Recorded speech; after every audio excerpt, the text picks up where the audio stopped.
वहीं छत्तीसगढ़ के मुख्यमंत्री भूपेश बघेल ने पूर्व प्रधानमंत्री लाल बहादुर शास्त्री की पुण्यतिथि पर उन्हें नमन किया, श्रद्धांजलि दी। सीएम बघेल ने शास्त्री जी के योगदान को याद करते हुए कहा, उन्होंने भारतीय स्वतंत्रता संग्राम में अतुल्य योगदान दिया। भारतीय स्वाधीनता संग्राम के महत्वपूर्ण आंदोलनों में उनकी सक्रिय भागीदारी रही।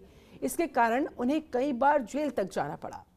उनके द्वारा दिए गए जय जवान जय किसान के नारे ने जवानों के साथ साथ उनके बलिदान के साथ साथ अन्नदाता किसानों की मेहनत को भी सम्मान दिलाने का काम किया। शास्त्री जी ने अपना पूरा जीवन देश के नाम समर्पित कर दिया था और आज उन्हें भावपूर्ण श्रद्धांजलि। मनमोहन नेताम हमारे साथ संवाददाता फोन लाइन पर जुड़ चुके हैं।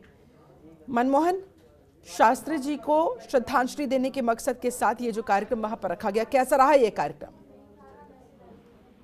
बिल्कुल शिल्पा, छत्तीसगढ़ के मुख्यमंत्री भूपेश बघेल ने आज देश के पूर्व प्रधानमंत्री लाल बहादुर शास्त्री के पुण्यतिथि पर उन्हें नमन किया। यह जो कार्यक्रम है, यह कार्यक्रम सीएम आवास में ही आयोजित की गई थी और इस कार्यक्रम में सीएम भूपेश बघेल ने शास्त्री जी को याद कर उन्हें नमन किया और उन्होंने कहा कि भारतीय स्वतंत्रता संग्राम में अतुल्य योगदान दिया था शास्त्री जी ने और भारतीय संविधान संग्राम के महत्वपूर्ण आंदोलनों में उनकी सक्रिय भागीदारी रही और इसके कारण कई बार उन्हें जेल भी जाना पड़ा। तो ये जो कार्यक्रम है, यह पूर्व प्रधानमंत्री स्वर्गीय लाल बहादुर शास्त्री के पुण्यतिथि पर ही यह कार्यक्रम का आयोजन हुआ। जी, कार्यक्रम में सीएम भूपेश बघेल ने उन्हें नमन किया। बहुत शुक्रिया आपका मनमोहन नेताम इस पूरी जानकारी के लिए, इन तस्वीरों के लिए। इस तरह से शास्त्री जी का जीवन जिस तरह से देश के नाम रहा, देश को समर्पित रहा, उन्हें यानी कि लाल बहादुर शास्त्री जी को आज श्रद्धांजलि दी गई, नमन किया गया,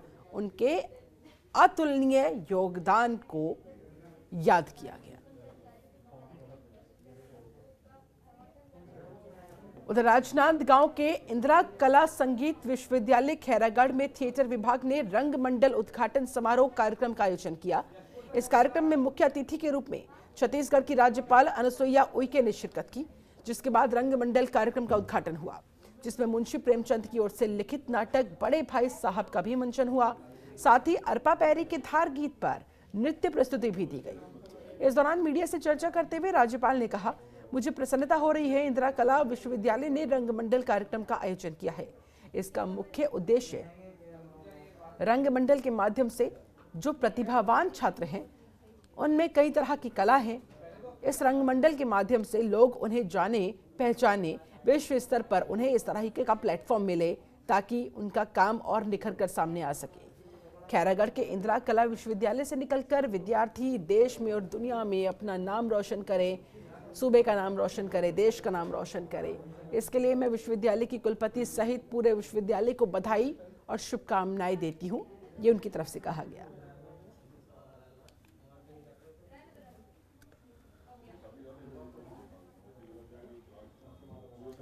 छत्तीसगढ़ के पूर्व मुख्यमंत्री डॉक्टर रमन सिंह आज राजनांदगांव दौरे पर थे, जहां उन्होंने कई कार्यक्रमों में शिरकत की।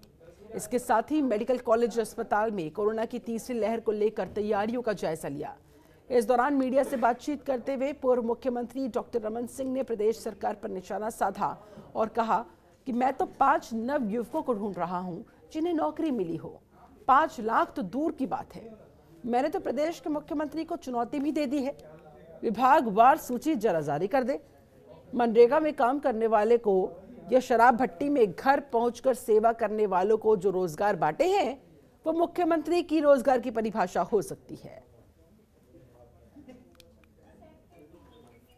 आज राजनांदगांव आया हूं, प्रमुख कार्यकर्ताओं के साथ यहां बैठे थे और पूरी भारतीय जनता पार्टी की पूरी टीम और हम सब ने यही तय किया है कि कोविड के नियम का पालन न केवल हम करेंगे, सबको कराएंगे। और दूसरा सबसे ज़्यादा ज़रूरी है, वैक्सीनेशन का जो डोज है ग्रामीण क्षेत्र में, शहरी क्षेत्र में सबको लग जाए, इसकी चिंता भी हमारे कार्यकर्ता करेंगे और जहाँ जहाँ मदद की ज़रूरत है ऐसे क्षेत्रों में मदद भी करेंगे। उधर जसपुर क्षेत्र की पुलिस को लगी है बड़ी कामयाबी, हाथ लगी। बता दें, जसपुर में दहशत और आतंक का पर्याय बन चुके 9 कुख्यात आरोपियों को पुलिस ने गिरफ्तार कर लिया। पुलिस ने इस मामले का खुलासा करते हुए बताया कि आरोपियों के पास से 3 देसी कट्टे, 1 नग 9 ml local made pistol, 12 bore और 315 बोर तमंचा, एक AK-47 के कुल 20 नग जिंदा कारतूस भी जब्त हुए, 1 नग तलवार, हथियार बनाने का सारा सामान, 9 मोबाइल फोन और 1000 रुपए की नकदी इनके पास से बरामद हुई है, जो पुलिस ने जब्त कर ली।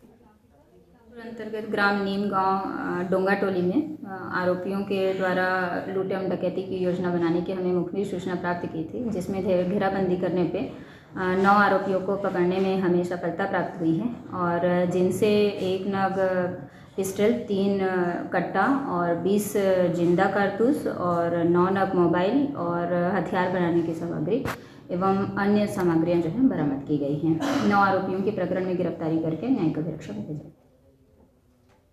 संतोष चौधरी हमारे साथ संवाददाता और ज्यादा जानकारी के साथ जुड़ गए हैं।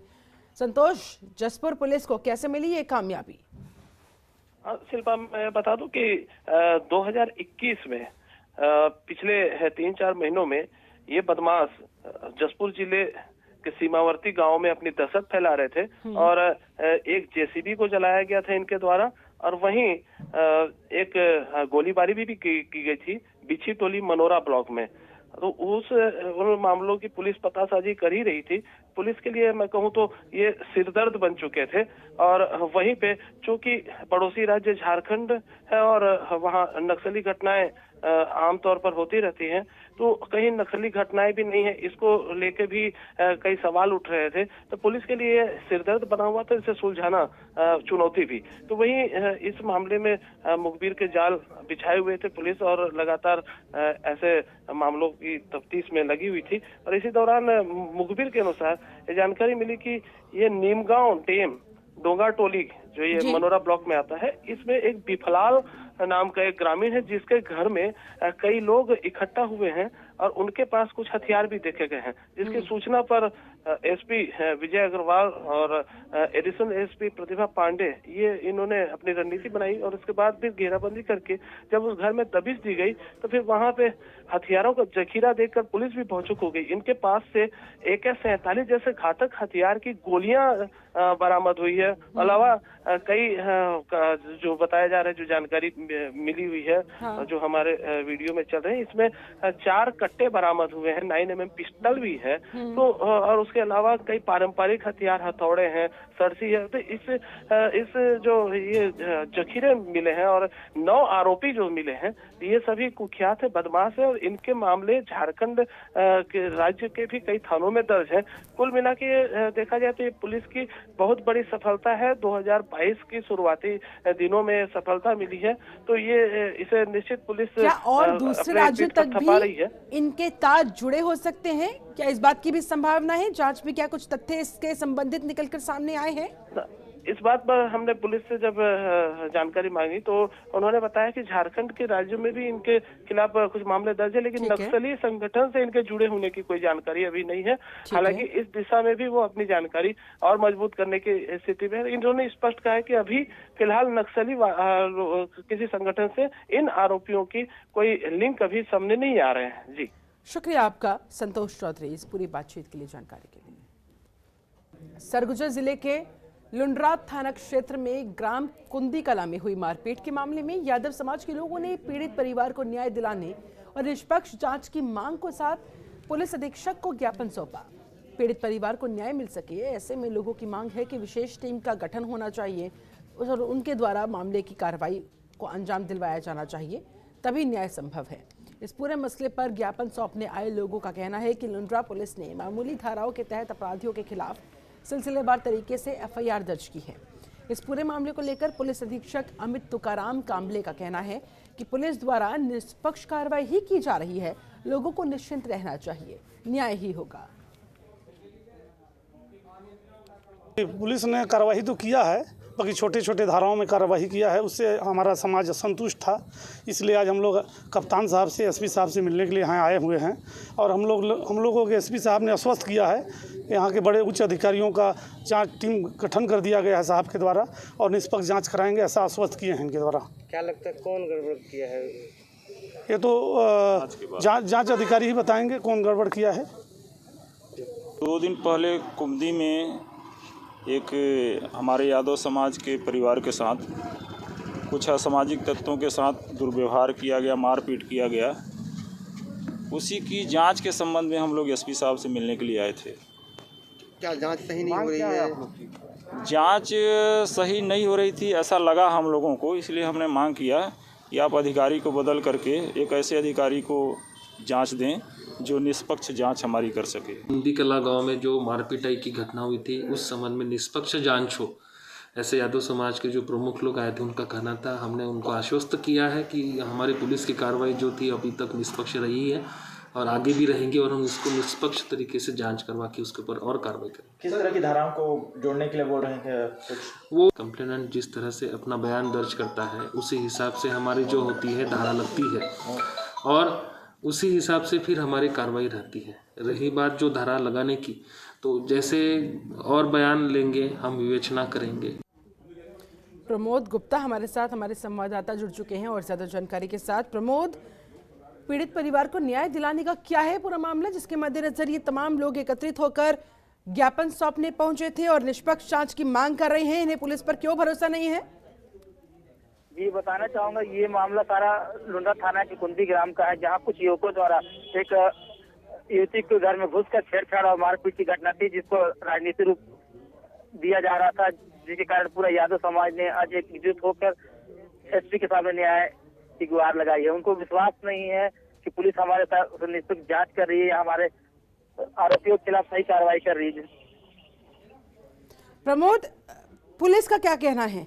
अब तक इस मामले में क्या कार्रवाई की गई है? कितने लोगों को गिरफ्तार किया गया है? किन पर गाज गिरी है? क्या कुछ एक्शन के तौर पर, ताकि पीड़ित परिवार को विश्वास हो सके कि हाँ पुलिस उनकी सुनवाई कर रही है? क्या कुछ ऐसा हुआ है? कुछ एक्शन लिया गया है? अभी तक पुलिस के द्वारा केवल जांच ही चल रही है और आरोपी की खोज भी नहीं चल रही है, जिसके कारण यादव समाज एकजुट होकर न्याय की मांग में लगा हुआ। उनको न्याय चाहिए कि मुस्लिम वर्ग के लोगों के द्वारा यादव समाज की लड़की के साथ छेड़छाड़ किया गया, मारपीट किया गया। हाँ। हमें इस तरह के घटनाओं को ना हो, हमें न्याय चाहिए। तो पुलिस सिर्फ जांच ही कर रही है, एक्शन कुछ अब तक लिया नहीं गया है, जिस वजह से पुलिस पर इन लोगों को विश्वास नहीं है और इसी के मद्देनजर ये पुलिस द्वारा निष्पक्ष कार्रवाई की मांग के साथ ये ज्ञापन लेकर यहाँ पहुंचे। बहुत शुक्रिया आपका प्रमोद गुप्ता इस पूरी जानकारी के लिए बातचीत।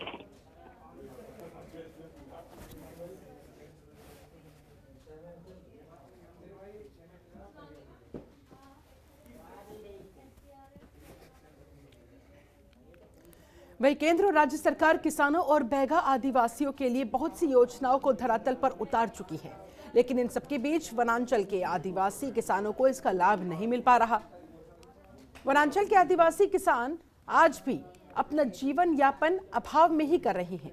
किसानों का आरोप यह है कि खोड़िया धान खरीदी केंद्र में किसानों को अपनी उपज बेचने के लिए रिश्वत तक देनी पड़ती है। खुलेआम घूसखोरी यहां पर चलती है अधिकारियों के द्वारा। किसानों का कहना है जो किसान समर्थन मूल्य पर अपना धान बेचने खुड़िया आते हैं, उनके धान को खरीदने के लिए बोली लगाई जाती है। इस पूरे मामले को लेकर एसडीएम मेनका प्रधान और उनकी टीम ने धान खरीदी में चल रही अनियमितता की भी जांच पड़ताल की। खुड़िया धान खरीदी केंद्र में अनियमितता की शिकायत प्राप्त हुई थी, जिसमें जिलाधीश महोदय द्वारा जांच करने के निर्देश दिए गए थे। इसमें मेरी पूरी टीम द्वारा जांच किया गया। इसमें विभिन्न प्रकार की अनियमितताएं प्राप्त हुई हैं। जो धान है उसके भौतिक रूप से खरीदा नहीं गया है। हमालों के भी बयान में उन्होंने भी स्वीकार किया कि धान का तौल नहीं किया गया था। पारदर्शिता के लिए सीसीटीवी फुटेज लगाया गया था, जिसके फुटेज डिलीट कर दिए गए थे और सीसीटीवी के फुटेज में निरंतरता नहीं है। 3 तारीख की जो खरीदी है उसे सीसीटीवी फुटेज से सत्यापन किया गया, तो उसमें कोई धान का तौल नहीं, सीधे धान को स्टैक लगाया गया। तो ये सभी अनियमितता की जांच प्रतिवेदन में आकर जिलाधीश महोदय को प्रेषित कर दिया गया। नीरज अग्रवाल हमारे साथ, हमारे संवाददाता और ज्यादा जानकारी के साथ जुड़ गए हैं। नीरज, यहाँ किसानों के साथ इतनी ज्यादती कैसे होने दी जा रही है? क्या इन किसानों की कहीं कोई सुनवाई नहीं हो पा रही? कहीं इनकी कोई कंप्लेंट दर्ज नहीं की जाती? कोई एक्शन भी नहीं होता? जी बिल्कुल बताना चाहूंगा मैम इसके बारे में। किसानों के वहाँ जो धान खरीदी होती है उसके लिए वहाँ पर जो दलाल सक्रिय हो गए हैं। खुड़िया धान खरीदी केंद्र का पूरा मामला है ये, और इसकी शिकायत किसानों के द्वारा बहुत बार की जा चुकी है अनुविभागीय अधिकारी लोरमी के पास।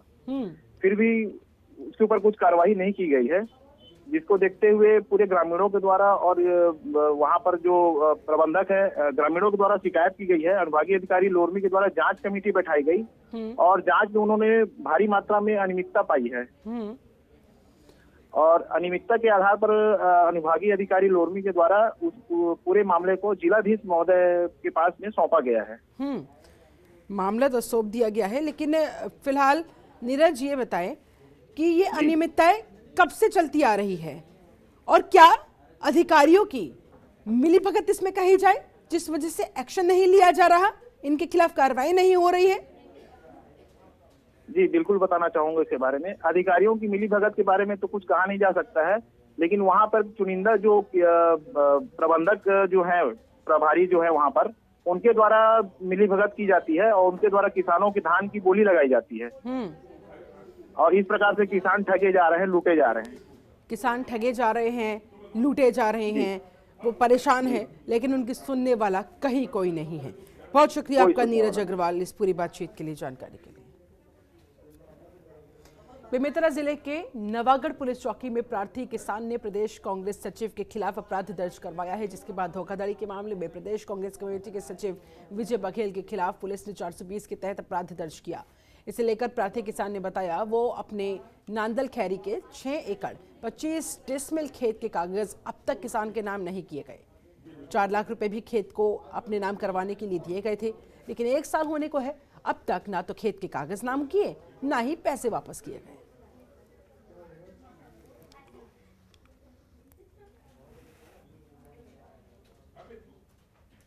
वहीं कसमुंडा से एक दिल दहला देने वाली घटना सामने आई है। कसमुंडा थाने के इमली छापर के पास लक्ष्मण नाले में लाश मिली, जिसके बाद पूरे इलाके में सनसनी फैल गई। बता दें, मंगलवार की सुबह लोग इधर उधर घूम रहे थे, तभी किसी की नजर अचानक नाले में पड़ी हुई इस लाश पर गिर गई। इस पूरे मामले की सूचना तुरंत पुलिस को दी गई, जिसके बाद पुलिस मौके पर पहुंची। मृतक के शव को बाहर निकाला गया, शव को पोस्टमार्टम के लिए भिजवा दिया गया। फिलहाल पुलिस कोशिश कर रही है कि शव की शिनाख्त हो सके, पता लग सके कि जिस युवक की लाश बरामद हुई है इस नाले से वो कौन है, कहाँ का रहने वाला है। उसने जो कपड़े पहने हुए हैं उन्हें तलाशा जा रहा है, ताकि उसका कोई दस्तावेज अगर उसके पास से बरामद हो, कोई आइडेंटिटी प्रूफ उसकी मिल जाए तो पुलिस के लिए आसान हो जाए उसे ढूंढना, उसके परिजनों को सूचित करना और मामले की तफ्तीश को आगे बढ़ाना। सुबह मोहल्ला के लोग, कुछ लोगों द्वारा फ़ोन किया गया कि भाई नाला में, लक्ष्मण नाला में एक डेड बॉडी बह के आया है। तो मैं आके यहीं पे आके देखा तो पता चला कि हमारे ही मोहल्ला के राहुल रायसागर नामक एक युवक 3-4 दिन से घर से गायब है, जिसकी शिकायत थाना में इन लोग किए हैं। और उसके पिताजी को फिर मैं फ़ोन से बुलाया और आके उसका जानकारी दिखाया, उसको पहचान करवाया, तो उन्होंने बताया हाँ मेरा ही लड़का है काका। खबरों के निष्पक्ष विश्लेषण के लिए सब्सक्राइब करें Janatantra TV and press the bell icon. Never miss any update.